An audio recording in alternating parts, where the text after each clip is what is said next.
ಎಲ್ರಿಗೂ welcome back to 30 days sari tips and ಟಿಕ್ಸ್ನ day 8. ಇವತ್ತು ಸೆಂಟರ್ ಪ್ಲೀಟ್ ಅಂದರೆ ನೆರಿಗೆ ಉಟ್ಕೊಂಡಾಗ ಈ ರೀತಿ ಒಂದು ಲೇಯರ್ ಎಳ್ದಂಗೆ ಕಾಣ್ತಿರುತ್ತಾ, ಸೊ ನಿಮಗೋಸ್ಕರ ಈ ಟಿಪ್. ಲೆಫ್ಟ್ ಸೈಡಲ್ಲಿ ನಾವು ಎಷ್ಟು ಟಕ್ ಮಾಡ್ತೀವೋ ಅದಕ್ಕೆ ಒಂದು ನಾಟ್ ಹಾಕ್ಕೊಂಡು ಅದನ್ನು ಬಿಟ್ಬಿಡಿ. ಮಿಕ್ಕಿದ್ದು ಎಕ್ಸ್ಟ್ರಾ ಫ್ಯಾಬ್ರಿಕ್ನಲ್ಲಿ ರೈಟ್ ಹ್ಯಾಂಡಿಂದ ಫಸ್ಟ್ ದೊಡ್ಡ ಪ್ಲೀಟ್ ತೊಗೊಳ್ಳಿ. ಫಸ್ಟ್ ಪ್ಲೀಟು ಯಾವಾಗಲೂ ನಮ್ಮ ಲೆಫ್ಟ್ ಹ್ಯಾಂಡ್ ಶೋಲ್ಡರ್ ಮಧ್ಯದಿಂದ ಕರೆಕ್ಟಾಗಿರಬೇಕು. ಒಂದು ದೊಡ್ಡ ಪ್ಲೀಟ್ ಇರಬೇಕು, ಮಿಕ್ಕಿದ್ದೆಲ್ಲ ಅದರಲ್ಲಿ ಅರ್ಧ ತೊಗೋಬೇಕು. ನಮ್ಮ ಎರಡೆರಡು ಫಿಂಗರ್ಸ್ ಸಹಾಯದಿಂದ ಈ ರೀತಿ ನಾನು ಮಾಡ್ತಿರೋ ಹಾಗೆ ಫಸ್ಟ್ ಪ್ಲೀಟ್ ದೊಡ್ಡ ಇರಲಿ, ಮಿಕ್ಕಿದ್ದೆಲ್ಲ ಅದರಲ್ಲಿ ಅರ್ಧ ಇರಲಿ.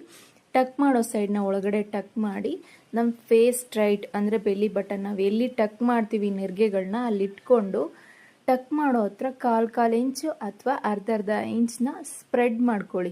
ನೀಟಾಗಿ ಸ್ಪ್ರೆಡ್ ಮಾಡಿ ಒಳಗೆ ಟಕ್ ಮಾಡಿ ಈ ಎಲ್ಲ ನೆರಿಗೆಗಳ್ನ ಸೇರಿಸಿ ಒಂದು ಪಿನ್ ಮಾಡಿಕೊಂಡ್ರೆ ನಾವು ಉಟ್ಕೊಳ್ಳೋ ಸೀರೆ ನೀಟಾಗಿ ಸ್ಲಿಮ್ ಆಗಿ ಕಾಣೋ ರೀತಿ ಇರುತ್ತೆ ಮತ್ತು ನೀಟ್ ಪರ್ಫೆಕ್ಟ್ ಫಿನಿಶಿಂಗ್ ಆಗಿ ಬರುತ್ತೆ. ಈ ಟಿಪ್ಸ್ ನಿಮಗೆ ಯೂಸ್ ಆಗಿದ್ರೆ ಲೈಕ್ ಮಾಡಿ, ಶೇರ್ ಮಾಡಿ, ಕಮೆಂಟ್ ಮಾಡಿ. ನೆಕ್ಸ್ಟ್ ಯಾವ ವಿಡಿಯೋ ಬಗ್ಗೆ ವಿಡಿಯೋ ಅಪ್ಲೋಡ್ ಮಾಡಬೇಕು ಅನ್ನೋದನ್ನ ಕಮೆಂಟ್ ಮಾಡಿ. Thanks for watching.